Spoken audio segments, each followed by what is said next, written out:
সম্মানিত দিনী ভাই বোন, কেন জানি একটা কথা আঘাত কাটছে বারবার। ঠাকুরগাঁও জেলার বিবাহ পড়ানোর পদ্ধতি কিন্তু নাজায়েজ, হারাম। বিবাহ পড়ানোর পদ্ধতি এটা চলবে না। গাইবান্ধা জেলার কাছাকাছি হতে পারে, কেন? রংপুর, দিনাজপুর, লালমনিরহাট, নীলফামারী, কুড়িগ্রাম, পঞ্চগড়, ঠাকুরগাঁও সব একই হবে বিবাহ পড়ানোর পদ্ধতি বলে আমার অনুমান। বৈঠকে বসে আছে বরটা, কেবলার দিকে মুখ করে মুখে রুমাল দিয়ে, ও নাকি কথা বলতে পাবে না, বললে নাকি ও বেয়াদব।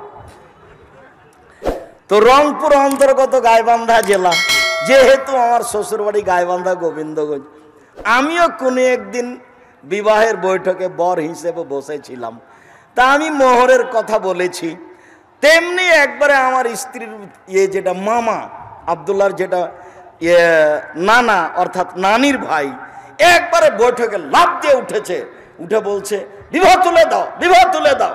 বাড়িতে গিয়ে বলছে বিবাহ পড়ানো হবে না, বর কেন কথা বলে, হইচই করে একবারে বাড়ি থেকে রাগ করে বের হয়ে চলে গেছে।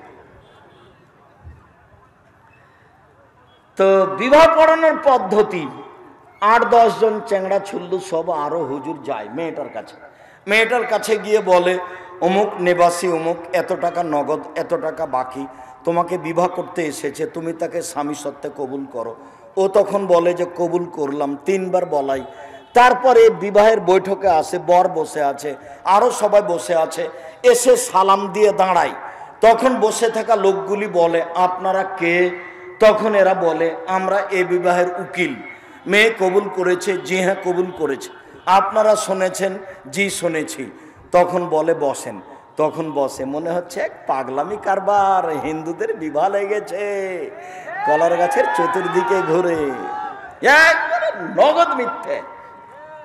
মেয়ের কাছে বিবাহ পড়ানোর কোনো সুযোগ নেই। আগে আরবি খুতবা হবে, তারপরে মেয়ের বাপ বলবে, বরকে সামনে রেখে 2 জন সাক্ষী সামনে রেখে। কাজী সাহেবের কাছে খাতাতে 4 জন সাক্ষী আছে, 4 জন সাক্ষী না যায়।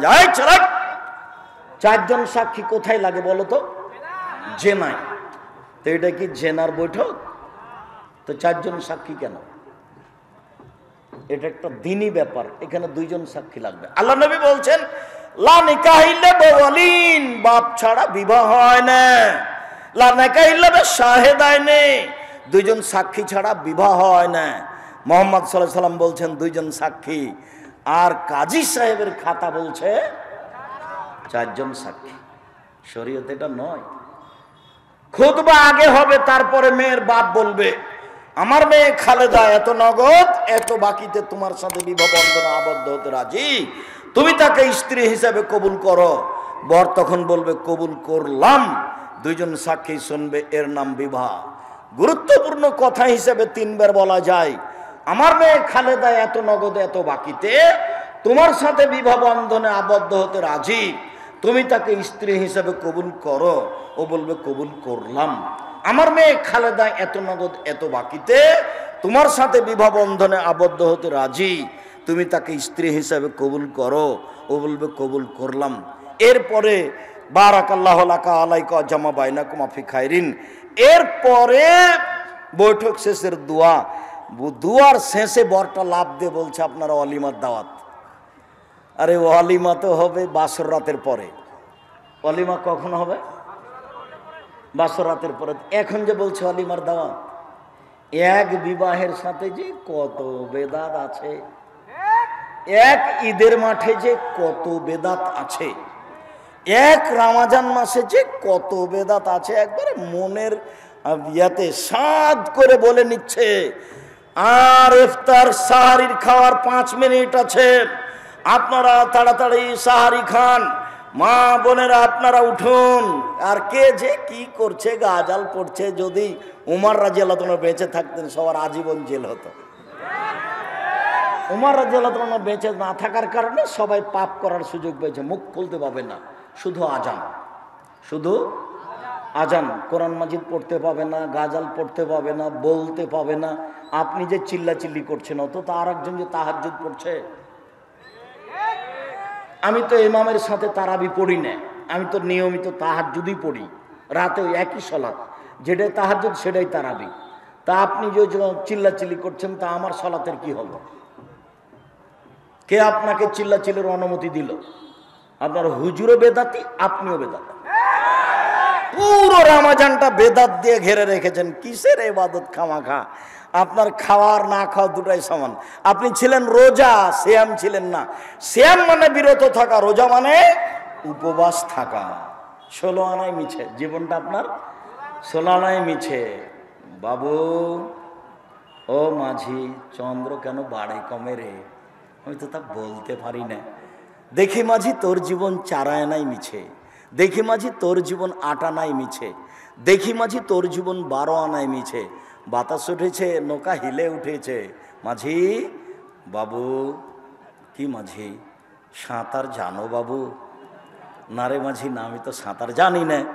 বাবু এখন দেখি তোমার জীবন 16 আনায় মিছে। চিল্লাচিল্লি করে রমজান মাস পালন করে জীবন 16 আনায় মিছে। কথা যা বলছি সেটা জীবনে কোনোদিন ফেরত নেওয়া হবে না ইনশাআল্লাহ। তোমার সিয়াম পালন হয়নি এ কথাই চূড়ান্ত। রাসূল সাল্লাল্লাহু আলাইহি সাল্লাম বলছেন, মালা মুহদাসান, কেউ যদি বিদআতকে আশ্রয় দেয়, লা ইকবাল আনহু আদল সারফ, তার ফরজ ইবাদত কবুল হবে না, তার নফল ইবাদত কবুল হবে না। ও হলো বেদাতি, আর কোন ইবাদত কবুল হবে না। হাদিস বুখারী মুসলিম। মুখ খোলার আগে আগে দেখতে হবে আমার কথা রাসূলের সাথে মিল খায় কিনা। সালাম তো ছিল এরকম, আসসালামু আলাইকুম। তালুর সাথে তালু, 2 হাত পৃথক হলো, সব পাপ ক্ষমা। হাদিস সহিহ, হাদিস আবু দাউদ। তা আপনি আসসালামু আলাইকুম, আরো পিছনে লেগেছে আর একটা, 1 2